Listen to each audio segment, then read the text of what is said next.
You're listening to the Weekend Sport Podcast with Jason Pine from News Talk ZB. Sam Cane links up with Dane Coles down the left wing corridor. Dane Coles a try. That was my favourite try of the 14 that the All Blacks scored this morning. Dane Coles, he looked as happy as a 21-year-old kid sprinting down the left-hand touch to score that try after a nice little offload from Sam Cane. New Zealand Herald Rugby writer Gregor Paul joins us out of Lyon. Thanks for staying up for us, Gregor. Getting pretty late there in France right now. The opening line in the piece you filed at the final whistle, an absolute cracker. The All Blacks will have settled a few nerves back in New Zealand and set plenty jangling around the world after delivering a performance that said the bear is sick of being poked and is now very much awake and angry. Love it, Gregor. What impressed you the most across the 80 minutes against Italy?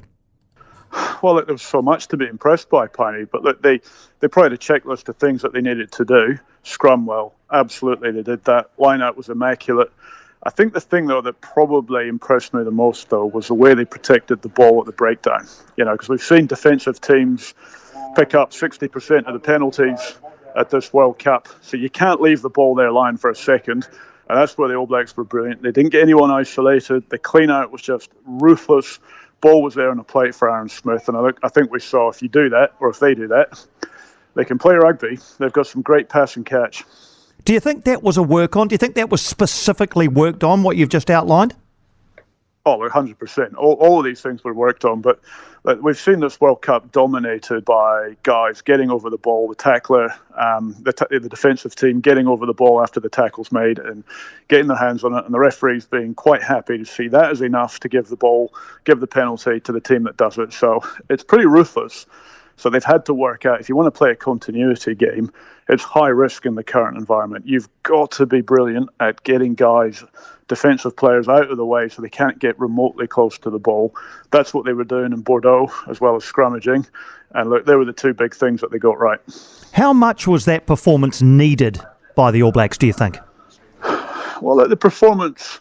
look, it was definitely needed. I mean, first up, they needed to get a result, didn't they? They needed to win the game because otherwise they would be going out of the World Cup. So it was result first. Performance really was probably more important in a confidence sense more than anything else, to remind themselves how good they can be, to get that self-belief that they can play their own game at this World Cup. We've seen a lot of box kicking, a lot of conservative rugby, and that's being talked up as a way to win a World Cup. You know, you don't play any rugby when you come to a World Cup. You give the ball away, you tackle. That's how you win it. So for them to blow Italy, and they blew them off the park, didn't they?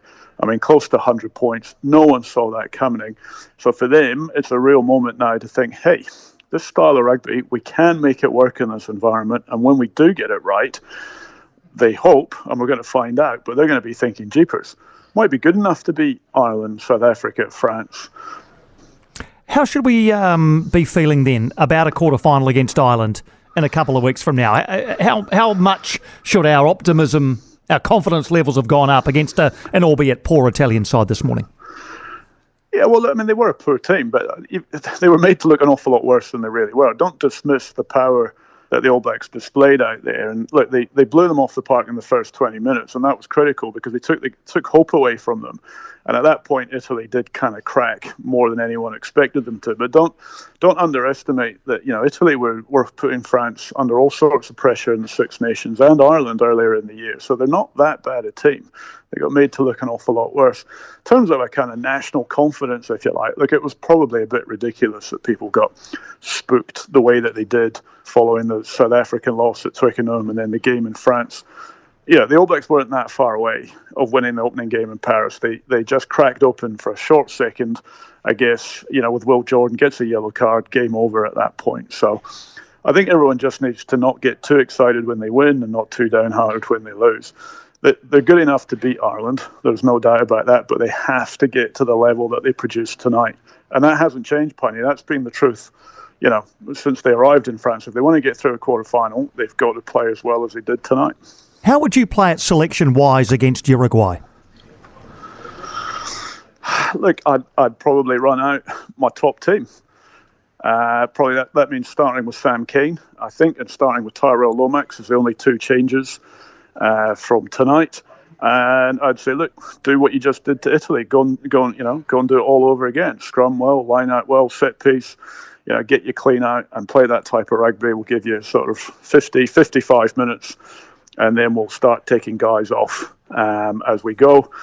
So we don't want any injuries. We don't want guys, running themselves into the ground. That's how I would play it and get that confidence building one last time before the quarterfinal. All right. Appreciate you staying up for us, Gregor. Thanks, mate. Gregor Paul, read him at nzherald.co.nz. For more from Weekend Sport with Jason Pine, listen live to News Talk ZB weekends from midday or follow the podcast on iHeartRadio.